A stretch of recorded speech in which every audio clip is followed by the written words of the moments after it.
So the prep for the homework is here. And then we are doing AutoCAD Chapter 2.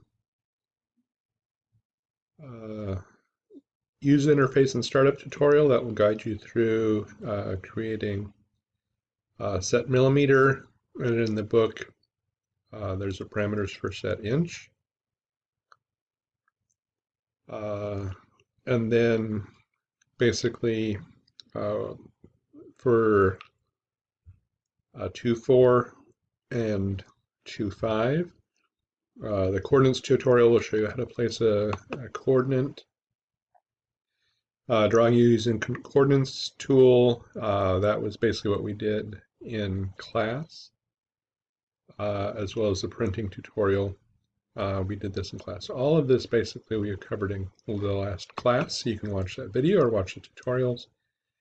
And now you should be able to do 2.4 and 2.5.